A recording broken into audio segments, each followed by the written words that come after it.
This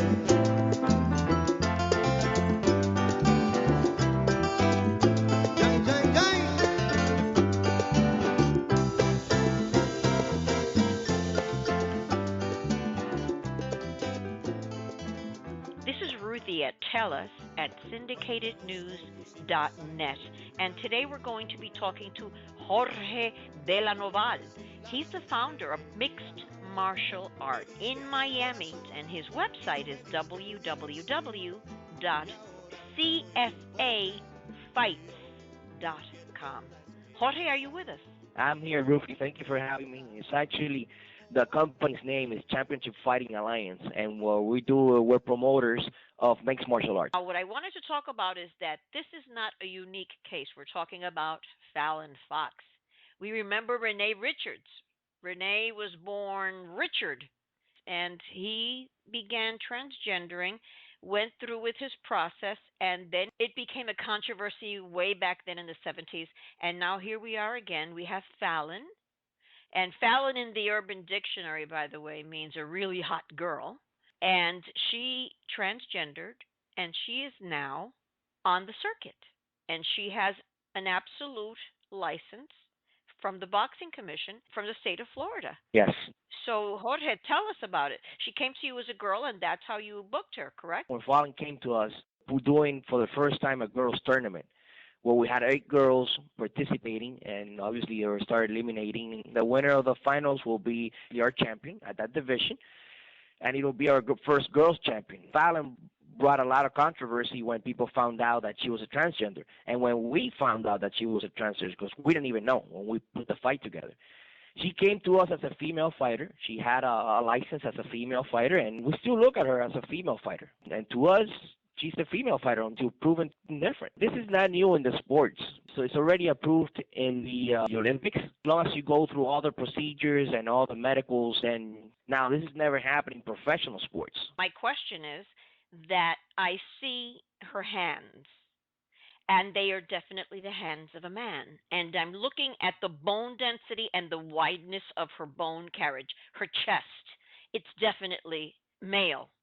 And I noticed that there really hasn't been a fight. She hasn't had any real fights. She comes in, knocks them out, and it's over.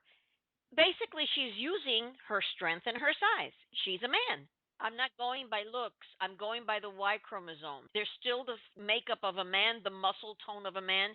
Even if she takes estrogen and she does the treatment, the muscles in her chest, the muscles in her arms are still that of a man. She's not even fighting. She comes in, knocks them out, and it's done. That's not a fight. That's not an engaged combat between the two. That's come in and knock them out. Actually, combat sports. Right, that's the same license, but the license is still active. They have not taken that license away, because there's 2 things that are certain here. Yes. Okay, one thing, she's a female. She has an Illinois or Chicago license as a female, so the government of the United States sees her as a female. So that's not going to change. Wait a minute, was that her driver's license or her license to box? Her driver's license. Okay, her driver's license from Illinois. Right. Okay, and then she came here and applied for a boxing license as a woman. Right. Okay, so that is what is in question. Just the boxing license here in the state of Florida, correct? Exactly, yes. So the fact that she's a female to the United States government, that's not going to change. The fact is not going to change. And the fact that she's a great fighter, whether she's a female or transgender, whatever else, she's a great fighter. Nobody can take that away from her. Do you think that if there are enough transgenders that they will have a division of their own? I have no idea, Rufi, what's going to happen. Because remember, you don't become a transgender to be a good MMA fighter, to have an advantage over girls.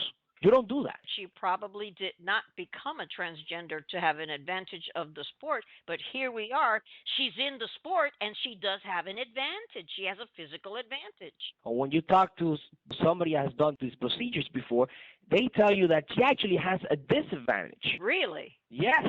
I'm not a qualified person to school you guys in the subject, but when you take estrogen, it stops the testosterone in your body. Oh. The hormones that you're taking is to block all the testosterone coming into your body.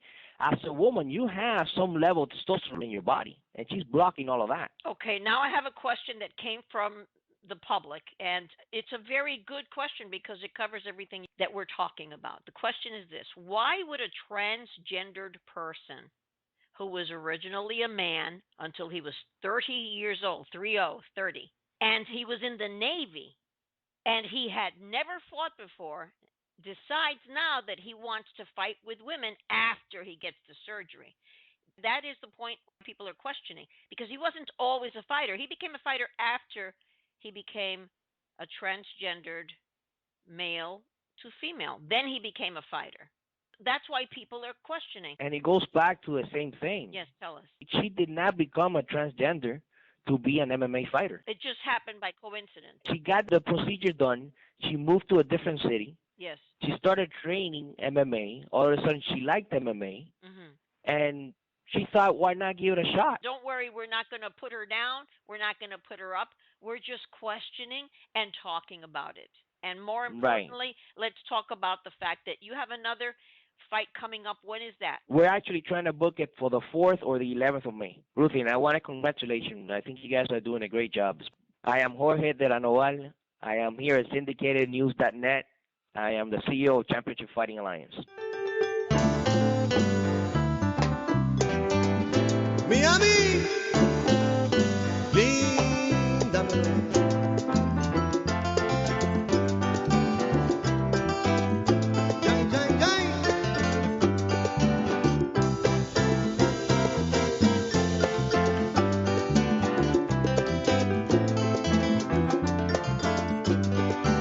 Cuando nos conocimos allá en Miami, debajo de la luna y las estrellas, me diste el corazón y no me diste tu dirección, y ahora soy un pobre tío, no pierdo la esperanza de verla